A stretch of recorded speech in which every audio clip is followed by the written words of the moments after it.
Selamat siang Ibu Diana, perkenalkan nama saya Renata Novelita dari Fakultas Ilmu Sosial dan Politik dengan program studi Ilmu Komunikasi. Terima kasih sudah menyempatkan waktunya untuk melihat video saya. Di sini saya akan membahas rangkuman yang saya dapatkan dari buku R. Suroso. Oke, yang di bab pertama itu di bagian pertama di bab pertama dengan judul pengertian tentang pengantar ilmu hukum. Di sini yang saya dapatkan adalah pengantar ilmu hukum terdiri dari kata pengantar dan ilmu hukum. Mengantar yang berasal dari perkataan pengantar berarti membawa ke tempat yang dituju. Dalam bahasa asing juga diartikan in leading, itu dalam bahasa Belanda, dan introduction itu dalam bahasa Inggris yang berarti memperkenalkan. Dalam hal ini yang diperkenalkan adalah merupakan basis Leervak, mata pelajaran dasar yang tidak boleh ditinggalkan oleh mereka yang ingin mempelajari masalah dan cabang-cabang ilmu hukum. Selanjutnya itu ada pengertian dari segi ilmu hukum. Mengenai arti dan apakah yang dimaksud dengan ilmu hukum dapat diikuti pendapat berbagai pakar hukum antara lain. Yang pertama itu adalah Krauss, memberikan definisi bahwa ilmu hukum adalah segala pengetahuan hukum yang mempelajari hukum dalam segala bentuk buah manifestasinya. Yang kedua, ilmu hukum dan perpustakaan hukum dikenal dengan nama jurisprudence, yang berasal dari kata jus atau juris, itu yang mempunyai arti hukum atau hak, dan prudence sendiri yang artinya melihat ke depan atau mempunyai keahlian, dan arti umum dari jurisprudence adalah ilmu pengetahuan yang mempelajari hukum. Yang ketiga itu adalah Curzon. Di sini berpendapat bahwa ilmu hukum adalah suatu ilmu pengetahuan yang mencakup dan membicarakan segala hal yang berhubungan dengan hukum. Selanjutnya yang keempat ada pengertian dari Purnadi Purbacaraka dan Surjono Sukanto dalam bukunya yang berjudul Perihal Kaidah Hukum. Di sini mereka menyebutkan bahwa ilmu hukum mencakup di poin pertama ilmu tentang kaidah, yaitu ilmu yang menelah hukum sebagai kaidah atau sistem kaidah-kaidah dengan dogmatik hukum dan sistematik hukum. Yang poin kedua itu ada ilmu pengertian, yakni ilmu tentang pengertian-pengertian pokok dalam hukum seperti misalnya subjek hukum, hak dan kewajiban, peristiwa hukum, hubungan hukum, dan objek hukum. Yang ketiga itu ada ilmu tentang kenyataan yang menyoroti hukum sebagai perikelakuan sikap tindak yang antara lain mencakup sosiologi hukum, antropologi hukum, psikologi hukum, perbandingan hukum, dan sejarah hukum. Selanjutnya itu ada cabang-cabang ilmu hukum yang termasuk ilmu hukum. Di samping hal-hal tersebut di atas, beberapa penulis memberikan pandangan-pandangan yang berbeda mengenai bagian-bagian dari ilmu hukum, antara lain sebagai berikut. Yang pertama, pengertian dari J. van Apeldoorn. Di sini ia berpendapat bagian ilmu hukum terdiri dari yang pertama itu ada sosiologi hukum, sejarah hukum, perbandingan hukum. Yang kedua itu ada dari W.L.G. Lemire, berpendapat bahwa bagian dari ilmu hukum terdiri atas yang pertama ilmu hukum positif, sosiologi hukum, perbandingan hukum, sejarah hukum. Yang ketiga itu ada pengertian dari J.B.H. Belfruit.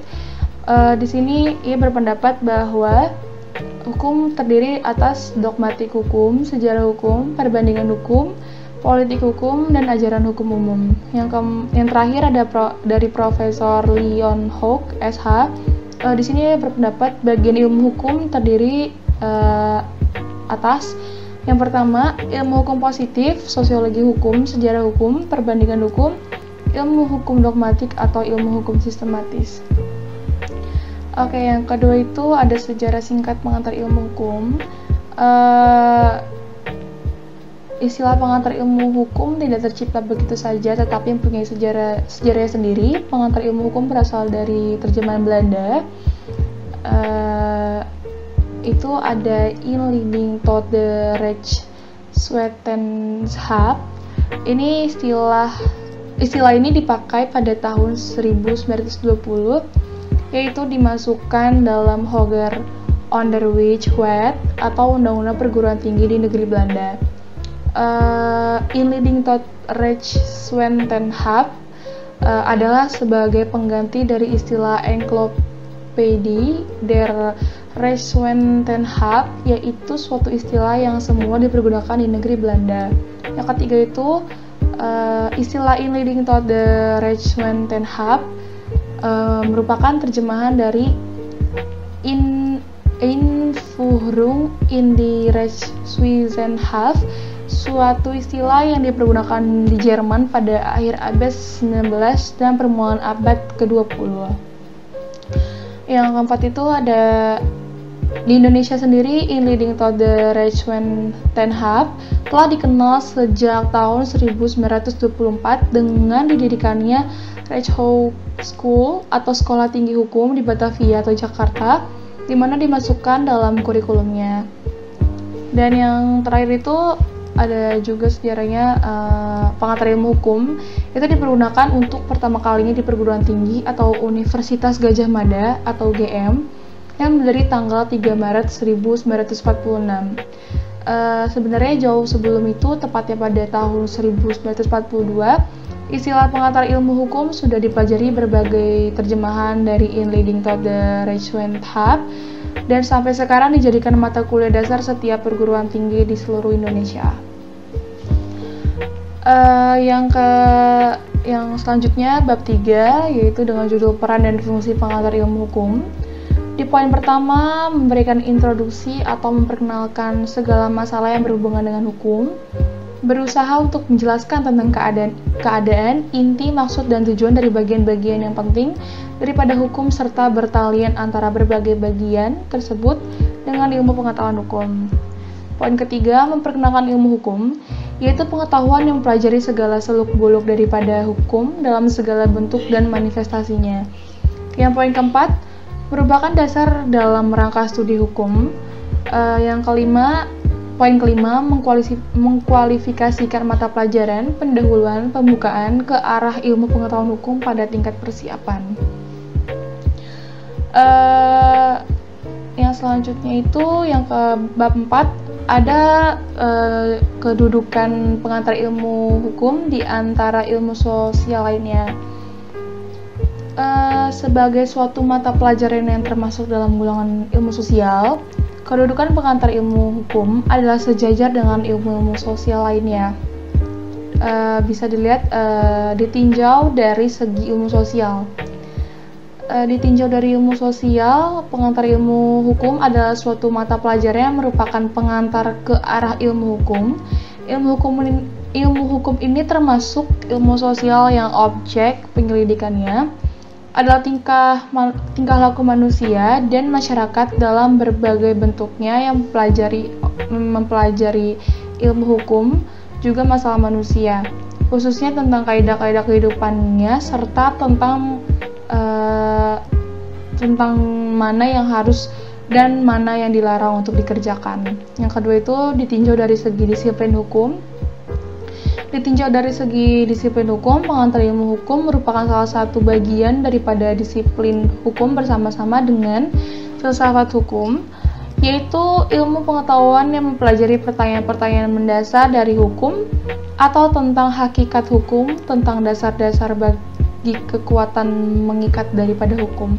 Yang kedua itu ada politik hukum, yaitu disiplin hukum yang menghususkan diri pada usaha memerankan hukum dalam mencapai tujuan yang dicita-citakan masyarakat tertentu. Masyarakat yang teratur selalu memiliki tujuan untuk mensejahterakan rakyatnya, dan politik hukum itulah pada hakikatnya merupakan sarana untuk mencapai tujuan tersebut. Oleh karenanya, hukum yang berusaha memilih tujuan itu termasuk bidang politik hukum. Bab 5, judulnya Metode Pendekatan dalam Mempelajari Pengantar Ilmu Hukum. Pengantar ilmu hukum mempelajari hukum dari segi ilmiahnya secara sentral dan universal. Dikatakan universal karena pandangannya adalah kepada hukum yang berlaku kapan saja dan di mana saja, tidak dibatasi dengan negara atau wilayah. Dengan demikian, pengantar ilmu hukum mempelajari hukum secara menyeluruh, secara umum dan mendatar, sedangkan cabang-cabang hukum dipelajari secara mendalam. Atau dengan perkataan lain, pengantar ilmu hukum menyelidiki pengertian-pengertian dasar dan asas-asas dari hukum secara menyeluruh. Sedangkan cabang-cabang hukum tersebut menyelidiki pengertian dan asas hukum yang bersifat khusus. Bab 6 dengan judul persyaratan sebagai dosen pengantar ilmu hukum. Ditinjau dari segi peran atau fungsi pengantar ilmu hukum, luasnya ruang lingkup pengantar ilmu hukum, serta diperlukannya pendekatan secara khusus, maka untuk menjadi dosen pengantar ilmu hukum diperlukan persyaratan khusus sebagai berikut. Yang pertama itu menurut dari Profesor Dr. Ahmad Sanusi SH, dalam bukunya yang berjudul dalam buku pengantar ilmu hukum dan PTNI memberi penjelasan pada halaman 4 yang isinya ialah bahwa dilihat dari segi pengantar ilmu hukum yang memerlukan pendekatan secara khusus, maka bagi seorang dosen pengantar ilmu hukum harus memenuhi syarat-syarat tersendiri, antara lain yang poin pertama itu harus menguasai bahan-bahan, yang poin kedua memahami syarat-syarat pedagogis. Yang poin ketiga mempunyai kemampuan untuk menarik serta membangkitkan semangat mahasiswa. Poin keempat mampu dan berani mempopularisasikan acara kuliahnya. Poin kelima memberi petunjuk kepada mahasiswa agar para mahasiswa untuk selanjutnya dapat belajar menurut caranya sendiri. Yang kedua itu menurut Direktur Pendidikan Tinggi Departemen Pendidikan dan Kebudayaan. Di sini lampiran surat nomor 112 DPD-C-3-73 menegaskan agar poin pertama memberikan pelajaran pengantar ilmu hukum jangan sampai merupakan pemberian pelajaran filsafat hukum. Titik berat pelajaran hendaknya diletakkan pada bidang dogmatik hukum yang meliputi kaidah-kaidah dan pengertian-pengertian. Yang kedua, untuk memperluas pandangan mahasiswa, setidaknya diperkenalkan pula disiplin hukum selain ilmu hukum, serta politik hukum dan filsafat hukum. Selanjutnya ada bab 7 dengan judul hakikat daripada pengantar ilmu hukum. Di poin pertama, pengantar ilmu hukum merupakan suatu mata pelajaran yang menjadi pengantar dan penunjuk jalan bagi siapapun yang ingin mempelajari ilmu hukum, yang ternyata sangat luas ruang lingkupnya. Yang poin kedua, sebagai suatu mata pelajaran, pengantar ilmu hukum memberikan dan menanamkan pengertian dasar mengenai arti, permasalahan dan persoalan di bidang hukum, sehingga ia menjadi mata pelajaran utama yang harus dikuasai oleh mereka yang ingin mendalami ilmu hukum. Poin ketiga, pengantar ilmu hukum memberikan gambaran dan dasar yang jelas mengenai sendi-sendi utama hukum itu sendiri dan memberikan pendekatan dan pandangan tentang hukum secara umum. Selanjutnya adalah bab 8 dengan judul ruang lingkup pembahasan oleh pengantar ilmu hukum. Materi yang dibahas oleh pengantar ilmu hukum dapat dibagi dalam yang pertama, hukum sebagai objek ilmu hukum. Sebagai objek, ilmu hukum memandang hukum dalam bentuk dan segala manifestasinya. Di sini harus tertuang segala pertanyaan-pertanyaan yang bersangkut paut dengan hukum, misalnya, apakah hukum itu? Apakah tujuan hukum itu? Bagaimanakah hukum itu terbentuk? Dan lain-lain. Poin kedua ada ilmu hukum sebagai norma hukum. Di sini hukum sebagai kaidah hukum, kaidah hukum dan kaidah lainnya. Yang ketiga, ilmu hukum sebagai ilmu pengetahuan. Di sini ada subjek hukum, objek hukum, peristiwa hukum, perbuatan hukum, hubungan hukum, akibat hukum, masyarakat hukum. Yang poin terakhir, ilmu hukum sebagai kenyataan. Di sini ada antropologi hukum, sosiologi hukum, sejarah hukum, psikologi hukum, perbandingan hukum. Selanjutnya di bagian kedua, bab 9 dengan judul pengertian tentang hukum. Arti hukum dari segi etimologi. Kata hukum berasal dari bahasa Arab dan merupakan bentuk tunggal. Kata jamaknya adalah alkas, selanjutnya diambil alih dalam bahasa Indonesia menjadi hukum. Di dalam pengertian hukum terkandung pengertian bertalian erat dengan pengertian yang dapat melakukan paksaan. Yang selanjutnya itu ada juga pengertian tentang recht. R-E-C-H-T berasal dari rectum, itu dalam bahasa Latin, yang mempunyai arti bimbingan atau tuntutan atau pemerintahan. Bertalian dengan rectum dikenal kata rex, yaitu orang yang pekerjaannya memberikan bimbingan atau memerintah. Rex juga dapat diartikan raja yang mempunyai regimen yang artinya kerajaan. Kata rectum dapat juga dihubungkan dengan kata directum yang artinya orang yang mempunyai pekerjaan membimbing atau mengarahkan. Kata-kata direktur atau rektor mempunyai arti yang sama. Kata rege atau bimbingan atau pemerintahan selalu didukung oleh kewibawaan. Seorang yang membimbing, memerintah harus mempunyai kewibawaan. Kewibawaan mempunyai hubungan erat dengan ketaatan, sehingga orang yang mempunyai kewibawaan akan ditaati oleh orang lain. Dengan demikian, kata rectum mengandung pengertian kewibawaan dan hukum. Dengan mengandung pengertian kewibawaan dan hukum, ditaati oleh orang yang secara sukarela. Selanjutnya itu ada pengertian ius.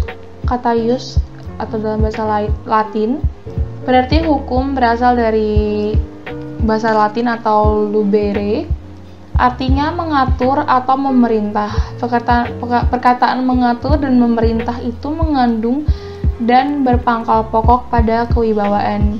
Selanjutnya istilah ius bertalian erat dengan justitia atau keadilan. Dari segi etimologi disimpulkan bahwa kata ius yang bertalian dengan keadilan yang mempunyai 3 unsur: wibawa, keadilan, dan tata kedamaian. Yang keempat itu ada lex. Kata lex berasal dari bahasa Latin dan berasal dari kata lecere. Lecere artinya mengumpulkan orang-orang untuk diberi perintah. Jadi di sini terkandung pula adanya hukum, ialah wibawa atau otoritas. Sehingga kata lex yang berarti hukum sangat erat kaitannya dengan perintah dan wibawa. Selanjutnya itu ada hukum dalam berbagai arti. Kalau di muka diadakan penjelasan tentang arti hukum dari segi etimologi, maka di sini akan dibahas mengenai hukum menurut pandangan masyarakat yang meliputi: yang pertama, hukum dalam arti keputusan penguasa. Sebagai keputusan penguasa, hukum merupakan serangkaian peraturan-peraturan tertulis seperti undang-undang dasar, undang-undang, keputusan presiden, peraturan pemerintah, keputusan menteri, peraturan daerah. Peraturan tersebut dibuat oleh pihak yang berwenang. Dalam hal ini, pada badan legislatif, misalnya undang-undang, dibuat oleh presiden bersama DPR, peraturan daerah tingkat 1 oleh DPRD bersama gubernur. Putusan hakim termasuk hukum sebagai keputusan penguasa, karena ia mempunyai kekuatan hukum sebagai manifestasi atau perwujudan di dalam masyarakat. Peraturan dari keputusan penguasa adalah para penegak hukum. Mereka diberi wewenang oleh pemerintah untuk mengatur dan membimbing agar hubungan anggota masyarakat sesuai dengan peraturan-peraturan yang dibuat oleh pemerintah. Yang kedua, hukum dalam arti petugas. Di sini yang dianggap hukum adalah para petugas penegak hukum. Mereka terutama orang awam, dalam istilahnya Apeldoorn, melihat para petugas polisi, jaksa, hakim sebagai hukum karena dalam kenyataannya para petugas penegak hukum tersebut yang memang menghukum orang yang bersalah. Di sini hukum terlihat sebagai polisi yang berpatroli, jaksa yang berseragam, dan hakim dengan toganya yang mengadili perkara. Yang ketiga itu ada hukum dalam arti sikap tindak, yang diartikan sebagai hukum tidak seperti tindakan penegak hukum yang mengatur dan memaksa masyarakat, maka cara kerja atau sikap tindaknya ini tidak terasa. Hubungan antara anggota masyarakat berjalan biasanya dirasakan wajar serta rasional, seperti seorang yang membayar harga barang dan si pembeli merupakan yang berkesadaran hukum. Misalnya, orang naik bus tanpa diminta membayar karcis karena orang yang sudah terbiasa dengan kejadian tersebut dan sebagai suatu yang wajar.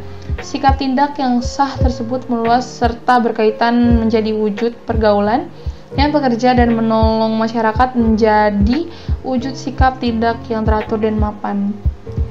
Yang keempat itu ada hukum dalam arti gejala sosial.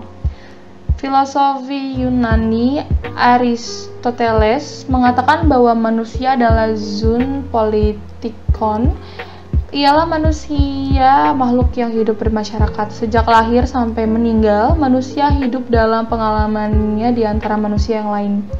Dalam kehidupan bermasyarakat itu, manusia saling membutuhkan satu dengan yang lainnya. Kebutuhan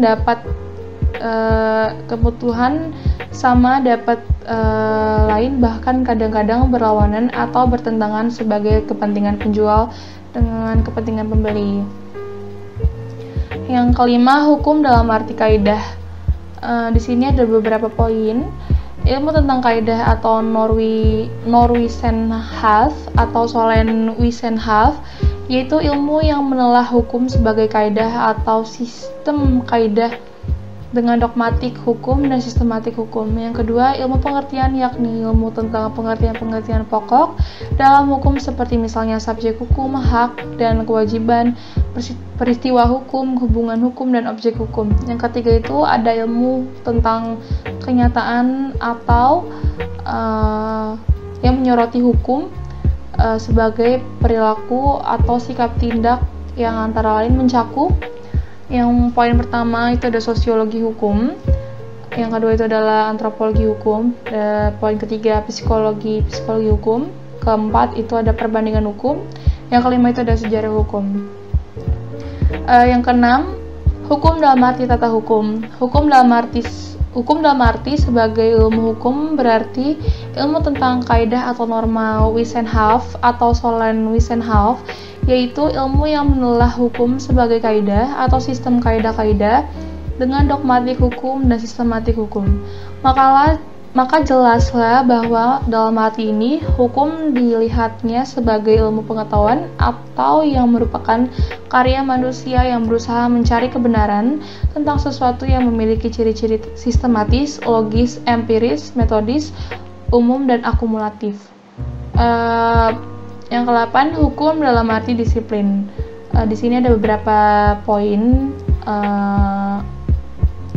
Pertama itu ada ilmu hukum adalah ilmu yang berusaha menelah hukum dalam segala bentuk dan manifestasinya. Poin kedua, politik hukum ialah ilmu hukum yang mempelajari hukum untuk mencapai tujuan hukum yang dicita-citakan oleh masyarakat tertentu.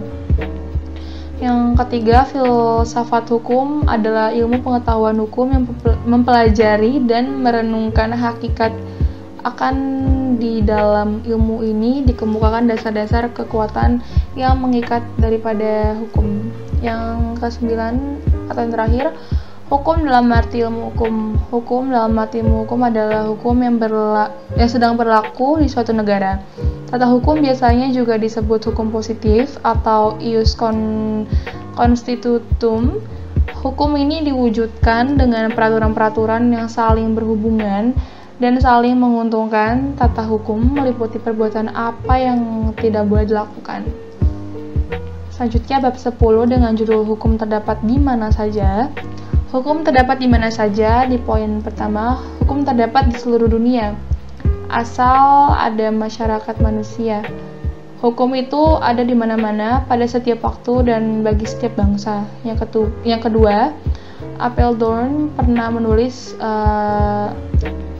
dengan arti seperti ini. Di sini dia mempunyai arti hukum terdapat di seluruh dunia di mana-mana asal ada kehidupan masyarakat manusia. Yang ketiga, anggapan-anggapan tersebut adalah anggapan modern. Anggapan modern ini menolak anggaran kuno, dan anggapan kuno mengatakan bahwa hukum hanya terdapat di dalam masyarakat yang beradab. Jadi pendapat bahwa dari dalam masyarakat yang belum beradab atau masyarakat primitif tidak terdapat hukum tidak dapat dibenarkan. Yang poin keempat, antropologi budaya menginsafkan kita bahwa hukum itu adalah suatu kaidah kaidah yang biasanya seperti kesusilaan, moral, dan agama. Selanjutnya, bab 11 dengan judul peran dan fungsi hukum. Di sini ada peran dengan keluarga. Yang saya banyak peran yang terdapat, tapi saya mengambil peran dengan keluarga. Yang pertama itu ada seorang laki-laki dan perempuan yang akan hidup bersama dengan sebagai suami istri, mengikatkan diri dalam perkawinan. Itu terdapat di dalam Undang-Undang Perkawinan Nomor 1 Tahun 1974. Poin kedua, orang mencatatkan suatu kelahiran anak, perkawinan, perceraian, kematian pada kantor pencatatan sipil. Ketiga, anak yang menghormat kepada kedua orang tuanya, ibu dan ayahnya. Itu terdapat pada Undang-Undang Hukum Perdata pasal 298. Ada juga peran pekerjaan, hak dengan masyarakat, dan lain-lain. Yang bab 12 dengan judul tujuan hukum. Tujuan hukum menurut para ahli itu Profesor Subekti SH dalam bukunya yang berjudul Dasar-Dasar Hukum dan Pengadilan. Profesor Subekti SH mengemukakan bahwa hukum itu mengabdi pada tujuan negara yang intinya ialah mendatangkan kemakmuran dan kebahagiaan rakyatnya. Pengabdian tersebut dilakukan dengan cara menyelenggarakan keadilan dan ketertiban.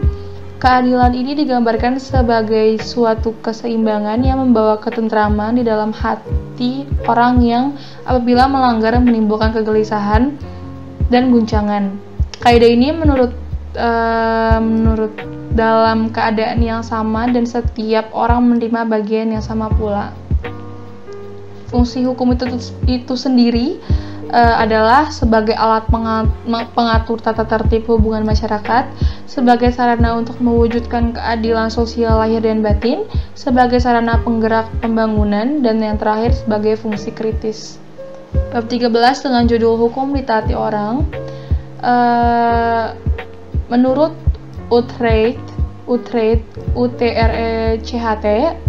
dalam buku pengantar dalam Hukum Indonesia halaman 42, di sini menyatakan bahwa karena orang merasakan bahwa peraturan-peraturan itu dirasakan sebagai hukum, hukum ialah keseluruhan peraturan bagi perbuatan manusia di dalam masyarakat dan bertujuan mendapatkan tata atau damai keadilan.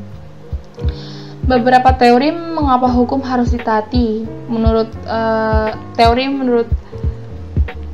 mazhab hukum alam atau hukum kodrat, hukum ini adalah suatu aliran yang menelah hukum dengan bertitik tolak dari keadilan yang mutlak, dengan arti bahwa keadilan tidak boleh diganggu. Yang kedua itu ada mazhab sejarah. Mazhab ini dipelopori oleh Friedrich Carl von Savigny. Mazhab ini merupakan reaksi terhadap para pemuja hukum alam atau hukum kodrat yang berpendapat bahwa hukum alam itu bersifat rasionalistis dan berlaku bagi bangsa untuk semua waktu dan tempat. Timbulnya mazhab ini karena adanya dorongan nasionalisme pada akhir abad ke-18 sebagai reaksi terhadap semangat revolusi ekspansi Prancis. Yang ketiga itu ada teori teokrasi. Teori ini menganggap bahwa hukum itu kemauan Tuhan. Dasar kekuatan hukum dari teori ini adalah kepercayaan kepada Tuhan. Yang ke-14, di bab 14 itu dengan judul kodifikasi dan perkembangan hukum. Dengan pengertian, kodifikasi hukum adalah pembukuan hukum dalam suatu himpunan undang-undang dalam materi yang sama. Tujuannya agar didapat suatu kesatuan hukum dan suatu kepastian hukum. Perkembangan kodifikasi ini adalah dengan adanya Kode Sivil Perancis atau Kode Napoleon. Seluruh permasalahan hukum sudah tertampung dalam suatu undang-undang, yaitu Undang-Undang Nasional. Yang bab 15 dengan judul aliran-aliran hukum. Yang pertama itu yang bisa kita lihat adalah aliran legisme. Aliran ini berpendapat yang pertama bahwa satu-satunya sumber hukum adalah undang-undang. Yang poin kedua bahwa di luar undang-undang tidak ada hukum. Poin kedua itu ada aliran Freie-Rechtslehre. Di sini aliran bertolak belakang dari aliran legisme. Aliran ini justru karena melihat kekurangan yang ada pada aliran legisme yang ternyata tidak dapat memenuhi kebutuhan dan tidak dapat mengatasi persoalan-persoalan baru. Yang ketiga itu ada aliran Rechtfinding atau Rechtfinding. Aliran ini berpendapat bahwa hukum itu harus berdasarkan asas keadilan masyarakat yang terus berkembang. Yang selanjutnya bab 16 dengan judul terbentuknya hukum. Di poin pertama itu ada pembentukan hukum di Inggris. Pembentukan hukum di Inggris masih berpegang hukum kebiasaan atau common law dalam masyarakat yang dikembangkan oleh pengadilan. Yang kedua itu ada pembentukan hukum di Indonesia. Dengan versi yang lebih khas, hukum di Indonesia dikenal sebagai hukum adat. Yang ketiga adalah pandangan legisme, menyatakan bahwa di luar undang-undang tidak ada hukum. Yang keempat, pandangan Freie-Rechtslehre, hukum hanya terbentuk oleh peradilan. Dan yang terakhir, pandangan Rechtfinding, hukum pembentuk undang-undang, interpretasi, dan pergaulan sosial. Bab yang ke-17 dengan judul penafsiran hukum. Di sini ada macam-macamnya. Yang poin pertama, cara penafsirannya yaitu pertama dalam pengertian subjektif dan objektif. Dalam pengertian subjektif, apabila ditafsirkan seperti yang dikehendaki oleh pembuat undang-undang. Selanjutnya dalam pengertian objektif, apabila penafsiran lepas daripada pendapat pembuat undang-undang dan sesuai dengan adat bahasa sehari-hari. Yang kedua dalam pengertian sempit dan luas. Dalam pengertian sempit, yakni apabila dalil yang ditafsirkan diberi pengertian yang sangat dibatasi, misalnya mata uang. Pengertiannya hanya uang logam saja dan barang diartikan benda yang dapat dilihat dan diraba saja. Yang termasuk penafsiran dalam arti luas adalah penafsiran analogis. Yang poin yang pertama, penafsiran otentik mengikat umum. Poin kedua, doktrinair atau ilmiah ialah penafsiran yang didapat dalam buku-buku dan lain-lain hasil karya para ahli. Yang ketiga itu hakim, penafsiran yang bersumber dari hakim hanya mengikat pihak-pihak yang bersangkutan dan berlaku bagi kasus-kasus tertentu. Selanjutnya itu ada metode penafsiran. Yang pertama, macam-macam metode penafsiran itu ada sejarah yang meliputi penafsiran hukum dan penafsiran sejarah pembuat undang-undang. Yang poin kedua, cara penerapan metode-metode penafsiran. Pembuat undang-undang tidak menetapkan suatu sistem tertentu yang harus dijadikan pedoman bagi hakim dalam menafsirkan undang-undang. Oleh karenanya, hakim bebas dalam melakukan penafsiran.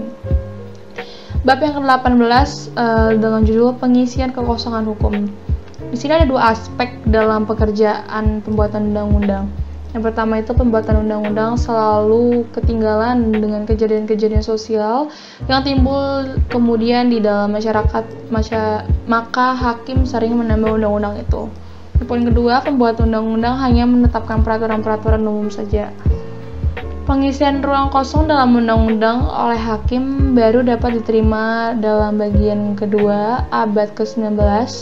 Oleh karenanya dalam hukum yang ketinggalan itu terdapat banyak kekosongan di dalam sistem hukum yang terpaksa harus diisi oleh hakim asalkan pengisian atau penambahan itu tidak membawa perubahan prinsipal pada sistem hukum yang berlaku. Jadi, hukum merupakan sistem terbuka tersebut dapat dimengerti karena hukum sifatnya dinamis yang berkembang terus-menerus dalam suatu proses perkembangan. Yang selanjutnya bab 19 dengan judul sumber-sumber hukum. Arti tentang sumber hukum itu sendiri adalah segala sesuatu yang menimbulkan aturan-aturan yang mengikat dan memaksa, sehingga apabila aturan-aturan itu dilanggar akan menimbulkan sanksi yang tegas dan nyata bagi pelanggarnya.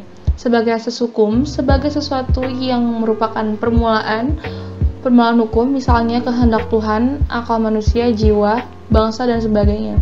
Yang kedua itu adalah pendapat berbagai pakar hukum. Di sini mengenai macam-macam sumber hukum dari Sudikno menyebutkan yaitu ada Algra membagi sumber hukum dalam sumber hukum material dan sumber hukum formil. Sumber hukum material ialah tempat dari mana materi hukum itu diambil, dan sumber hukum formil ialah merupakan tempat atau sumber sumber mana suatu peraturan memperoleh kekuatan hukum. Yang ketiga itu ada undang-undang. Undang-undang merupakan sumber hukum formal di samping kebiasaan, traktat, jurisprudensi, dan doktrin. Apakah itu undang-undang? Undang-undang mempunyai arti sebagai berikut, yaitu undang-undang dalam arti formil dan undang-undang dalam arti material. Yang ke-20, penggolongan dan klasifikasi hukum. Tujuan dari penggolongan dan klasifikasi hukum antara lain dari segi nilai-nilai teoritis adalah untuk dapat dicapai suatu pengertian yang lebih baik dari segi praktis supaya lebih mudah dapat menemukan dan menerapkan hukum yang ada. Dengan sumber-sumber berlaku serta bentuk-bentuk dari sumber itu, sambil memperhatikan apa yang pernah diutarakan lebih dahulu, maka kita dapat membedakan hukum antar negara, hukum kebiasaan, dan hukum jurisprudens, ada hukum ilmu dan hukum revolusi. Bahwa sumber di atas itu dapat berbentuk naskah tertulis dan tidak berbentuk naskah tertulis, maka penggolongannya dapat diperbedakan pula dalam hukum tertulis itu meliputi hukum undang-undang, hukum perjanjian antar negara, dan sebagian kecil hukum adat. Kalau hukum tak tertulis itu meliputi hukum kebiasaan, sebagian besar hukum adat, hukum jurisprudensi, hukum ilmu, dan hukum revolusi. Selanjutnya di bab 21 dengan judul kaidah hukum dan kaidah sosial. Manusia adalah makhluk sosial atau zoon politikon, itu kata Aristoteles. Sebagai makhluk sosial selalu ingin hidup berkelompok atau hidup bermasyarakat. Dalam kehidupan bermasyarakat tersebut, manusia mempunyai tujuan untuk memenuhi kebutuhan. Untuk itu diperlukan hubungan atau kontak antara anggota masyarakat dalam rangka mencapai tujuannya dan melindungi kepentingannya. Sebagai pribadi manusia yang pada dasarnya dapat berbuat menurut kehendaknya secara bebas, akan tetapi dalam kehidupan bermasyarakat, kebebasan tersebut dibatasi oleh ketentuan-ketentuan yang mengatur tingkah laku dan sikap tindak mereka. Apabila tidak ada ketentuan-ketentuan tersebut, akan terjadi ketidakadanya keseimbangan dalam masyarakat dan pertentangan satu sama lain. Maka dari itu muncullah kaidah sosial atau adanya kaidah sosial. Yang pertama itu ada kaidah susila. Kaidah susila ini tidak mengindahkan norma susila, berarti asusila. Norma susila dapat dikatakan peraturan-peraturan hidup yang berasal dari hati nurani manusia yang menentukan perbuatan mana yang baik dan mana yang buruk berdasarkan bisikan suara hatinya. Pelanggaran atas norma susila ialah pelanggaran perasaannya sendiri. Akibatnya atau sanksi hukumnya adalah penyesalan. Van Aveldorn mengadakan perbedaan antara susila dengan moral. Menurut Surojo Wignodipuro, perbedaan tersebut hanya perbedaan gradual saja karena kesusilaan bersumber pada moral manusia. Itu adalah makhluk bermoral yang berperasaan, ialah perasaan susila. Yang kedua itu ada kaidah kesopanan. Kesopanan dinamakan norma sopan santun, tata krama atau adat istiadat. Pelanggaran atas norma kesopanan menimbulkan celaan dari sesamanya. Celaan ini dapat berwujud kata-kata, tetapi akan lebih dirasakan apabila celaan itu berupa sikap kebencian, pandangan rendah dari orang-orang sekelilingnya, sampai si pelakunya dijauhi dalam pergaulan, bahkan lebih hebat lagi dengan pemboikotan dalam kehidupan bermasyarakat. Sikap tersebut menimbulkan rasa malu, rasa hina, rasa kehilangan sesuatu, dikucilkan sehingga merasakan penderitaan yang batin dapat dikatakan merupakan sanksi hukuman. Contoh-contoh kaidah kesopanan misalnya, orang muda wajib menghormati yang lebih tua, meminta izin lebih dahulu bila mau masuk ke rumah orang lain, mengenakan pakaian yang pantas bila menghadiri pesta, jangan meludah di depan orang lain. Yang ketiga itu ada kaidah agama atau kaidah kepercayaan. Norma agama berpangkal pada kepercayaan pada Tuhan Yang Maha Esa. Norma agama dianggap sebagai ketentuan dengan Tuhan. Ia mengatur kewajiban-kewajiban manusia kepada Tuhan dan kepada manusia itu sendiri. Pelanggaran berarti menentang perintah Tuhan. Akibatnya atau sanksinya datang dari Tuhan di akhirat. Yang keempat itu ada kaidah hukum. Ketiga kaidah sosial, kesopanan, kesusilaan, dan agama belum cukup menjamin tata tertib di dalam masyarakat, pergaulan hidup bermasyarakat, karena tidak adanya ancaman yang cukup dirasakan sebagai paksaan dari luar. Sikap yang nampak pada norma hukum adalah adanya paksaan dari luar dari penguasa yang bertugas mempertahankan dan membina tata tertib masyarakat dengan perantaraan alat-alatnya. Yang kedua itu sifat undang-undang yang berlaku bagi siapa saja.